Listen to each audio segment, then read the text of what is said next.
Hey everyone, it's Ryan with The Smart House, and I want to wish everybody a happy new year. Hopefully you had a great break, or at least got a break, so maybe get some projects done. If you got some interesting projects done over the holiday break, please leave them in the comments below, or join our Discord server. Now, as you can see, we're finally getting some winter weather here in Missouri. There's my son in the background, sledding down what part of the hill we have. So we finally get a chance to enjoy some winter weather here in Missouri, which is a nice change because literally yesterday, New Year's Eve, was 65 degrees here, and now it's 14 with the wind chill and the negatives. This winter time is a great opportunity to get some indoor projects done in your house. So a lot of my friends and neighbors like to ask my recommendations on what cameras I like to use on the interior of a house. Now, as I've said in the past, my favorite indoor camera right now is still the Wyze version 3. It's a robust and rugged camera that is only about $35. Now, a few months ago, I introduced you to the big brother of that camera, the Pan version 2, also from Wyze. Now, this camera has all the same feature set of the version 3 camera, but with pan and tilt capabilities added on top of that. You do lose the weatherproof aspect of the version 3 cameras. Now in this week's video, I'm going to introduce you to an alternative indoor pan tilt camera. This one coming from EZVIZ. You might remember the EZVIZ cameras from the pan tilt outdoor camera that I did a few months ago. I actually did two videos, one being the review of the camera and the second one being a guide to set up outdoor cameras using power over Ethernet. Now if you haven't seen those videos, I have links in the description and also in the cards that you see pop up here in the corner. Now in today's video, I'm going to compare the C6W from EZVIZ to the Pan version 2 from Wyze. Now these two are both affordable indoor pan tilt cameras that can be had fairly easily. They have some independent strengths and weaknesses, and we'll be going through those in detail on today's video. So let's head back inside and get started. All right, so now we're back inside. Let's take a look at the cameras. So over here, I've got the Wyze Pan version 2 that came out late 2021. And then I've got the EZVIZ C6W over here. I think this came out mid 2021. So physically, there are major differences in the look and feel of these cameras. The Pan looks very similar to its brethren, the version 2 and version 3, and of course it is identical to the version 1 Pan camera that came out a couple years ago. The only main difference is on the back, you don't have the USB port that you did before. So it's just a vented back now instead of having a USB port that you can use to power another device. The C6W is kind of a rounded camera. It looks a little bit like the new Alexas that have the clock on the front. So these are a little bit more visually attractive. The camera itself is actually contained inside of a dome. So I were to think if you were to look at these in a room, obviously EZVIZ is a little bit better looking of a camera, a little bit more low profile. This thing stands out, it kind of looks like an air freshener. So the EZVIZ camera is about 3 3/4 inches wide by 3 3/4 inches deep with about a 3.5 inch height. Whereas the Wyze Pan camera is about 2.3 inches wide by 2.3 inches deep and about 5 1/4 inches tall. Obviously, this camera is going to stand out a little bit more sitting on a bookshelf than this camera would. Let's talk about connections. So they're both powered by a 5-volt micro USB power supply, which are standard cell phone charger. They each have a micro SD card slot on them. Now, the EZVIZ claims that it can take a 256 gig SD card, where if you read the manual on the Wyze, it says it only supports 32 gigs. However, many of my viewers have reported that they're able to use much larger cards up to 256 gigs in those cameras. So if you want to take a slight risk, you can use a larger SD card in the Wyze cameras, much larger than what they call for in the documentation. In addition, the EZVIZ camera actually also has Ethernet on board, which we'll talk about a little bit later. Now, let's talk about the field of view and movement range on these two cameras. So the Wyze supports the wider of the two of 120 degrees field of view with a 93 degree vertical travel up and down and a full 360 degree travel on the horizontal axis. Now the EZVIZ has a more limited field of view at only 104 degrees. Its vertical travel is only 75 degrees and its horizontal travel is an almost complete 340 degrees. Now one thing I do want to note is one of the disadvantages I found of the EZVIZ camera is that it's not able to pan down past the horizontal. Now of course it's got a wide angle on it, so if it's pointing straight at the horizontal, you are getting quite a few degrees down, but if you were to place this say up on a shelf, like in a kid's room away from them so they can't grab it off the shelf, then it's not going to be able to look down close to the front of the camera. Whereas with the Wyze, it actually can tilt almost all the way down and you can see directly in front of the camera. So for the last physical category, let's talk about mounting options. Now, all the Wyze cameras come with a 1/4-20 mount on the bottom. This allows you to mount it to a standard tripod or other wall mount accessories that are available for most indie cameras. None of those are included in the box, so you have to purchase those all aftermarket. So the EZVIZ actually comes with a mounting bracket included in the box, along with mounting hardware and a guide. So this allows allows you to mount this to a wall or a ceiling if necessary. Now that does clear up some of the disadvantage of the low angle view on the front, because you could mount it vertically on a wall and be able to see straight out and straight down. And for both, you can flip the video 180 degrees in the app in case you want to mount them upside down. All right, in this next section, let's talk about the connectivity options for these cameras.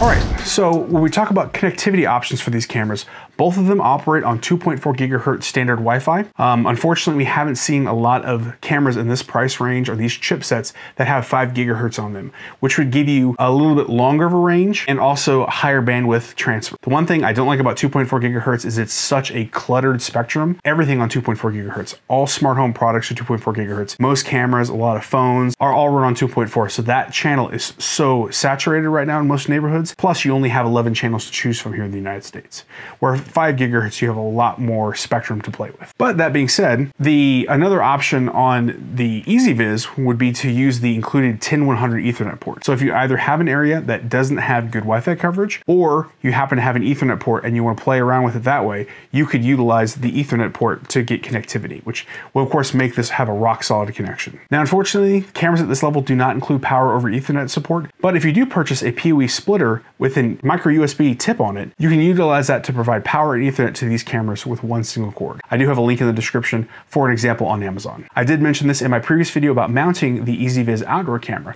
which you can find in the cards here above. Now, both cameras include remote access via the cloud. Now, what this means is that you're able to view videos outside your house, so you don't have to be connected to your Wi-Fi to be able to bring up recorded images and recorded videos if you have them stored on the SD card. You can also control and change settings without being connected to your local Wi-Fi. Also, both cameras have the option for cloud storage. Now, the EZVIZ comes with a 7-day trial of their cloud recording service. Now, for a monthly fee, you can convert this over to either a 7-day or 30-day retention of your recorded images in the cloud. But there is no free option for cloud storage past the 7-day free trial. The Wyze, on the other hand, does have a free tier that allows you to have the standard storage like it is on all Wyze cameras, which is a 12-second event recorded with a 5-minute cooldown between events. These events are retained in the cloud for 7 days. However, if you do need a longer event recording time and you want some of the extra features like their package, person, vehicle, or animal detection, you can purchase the add-on Camera Plus subscription for each camera for around $150 each month. Now, we're on to everybody's favorite subject, which is local streaming. Now, a lot of consumers don't really care about local streaming. If you are an enthusiast though, a lot of people want to be able to display their video feeds in other applications, show them in their Home Assistant dashboard, or record them to their own local NVR. Now, there are options for both of these cameras, which I'll go over quickly. The EZVIZ cameras have RTSP natively supported out of the box. So that means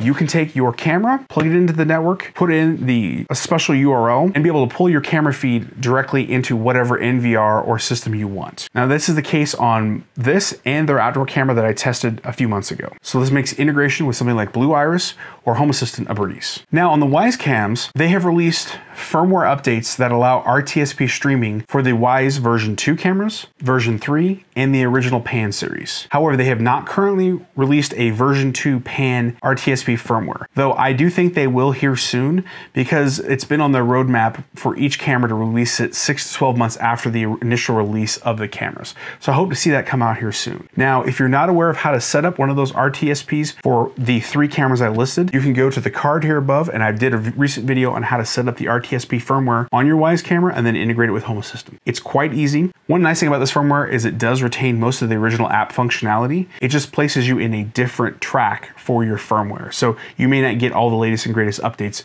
immediately like you would on the normal track. So if it's something you're interested in, it's very easy to do, and just go check out my video to do that. You will need an SD card to load that firmware on the camera. But again, the version 2 camera currently does not have RTSP firmware, but I assume it will come out here in the future. If you do want an option for local streaming, there are a couple options that are out there. The first option is an application called TinyCam, which I did a full in-depth guide on how to set this up for your cameras on this card up here above. This requires an Android device to act as a bridge between the camera and the RTSP stream. The other option is a project called the Wyze Bridge. That is a Docker container that you can run that will do something similar to that. I play with it a little bit, though I haven't had great luck with it. I've got a link to that project down in the description if you want to check it out. On that same subject of local control, let's talk about smart home integrations. Now, both of these devices can be integrated with Amazon Alexa or Google Assistant. To be able to call up a stream on a smart hub like the Nest Hub on the Google side or the Amazon Echo Show on the Alexa side. In addition, you can do some basic control of the cameras using voice commands. Now, if you wanted to integrate these into another application like Home Assistant, there are options for both. The EZVIZ has a native integration that allows you to control the camera's pan, tilt, zoom. You can also change the available settings on the camera right from Home Assistant. It's as simple as signing in with the credentials and the security code that you'll find on the bottom of the camera. On the Wyze side, you actually have to set up a custom integration that you install from the Home Assistant community store. And again, I've got an entire guide on that in this card above, or I've got links in the description. It's not really a daunting task, but it allows you to integrate your other Wyze devices. So if you have plugs, bulbs, locks, thermostats, or cameras, you can integrate the control of them into Home Assistant. I would check out the GitHub repo on that particular project, which again is linked here below, or you can view my video to go into an in-depth guide on how to set that up. Now, both these cameras have some standard features on them. They both support two-way audio, so that way you can both listen in on the cameras and also communicate using the built-in speakers on both of them. So both cameras have the ability to do visual tracking. So if there is movement in the frame, it'll be able to follow that moving object across its rotational axis. And the pan camera has the ability to do automated patrolling, where you can set it to go to 4 different positions and where it'll move through those positions and then return back and continue that cycle. All right, so the last thing we're going to discuss on the connectivity side would be the applications. Both these camera systems have an Android and iOS application that's used to set up, configure, and control your cameras from your mobile device. That's pretty standard. Everybody has an app. But there are some options for desktop for each of these. Now, on the EZVIZ side, they have a native desktop application that you can actually use to set up sort of like a security camera where you get the grid view. You can run that locally on Windows and PC. That's how actually the easiest way I find to find the IP address of one of these devices is by using that application to pull the IP address off of there. You can use it for local control on a desktop PC. Now on the Wyze side, they just introduced a beta web viewer that allows you to control and view the cameras from the cloud. Now this is only available as part of their Cam Plus subscription at the moment, but I hope they bring this to the free tier here soon. So far, it's the only option other than RTSP to have desktop support for the Wyze cameras.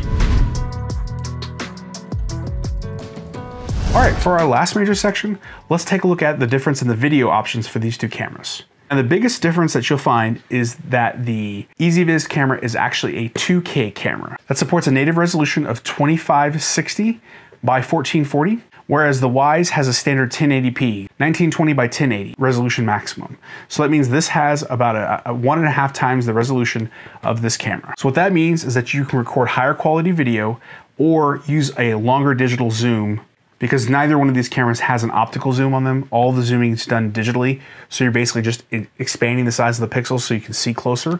So for image quality, the Pan version 2 has the same sensor that the version 3 standard camera does, which is their starlight sensor. It has great low light performance and provides a pretty great picture quality for being a 1080p stream. Now, for most people, you're not gonna need a high resolution image stream because a lot of times you get stepped down anyway when you're streaming it over your phone.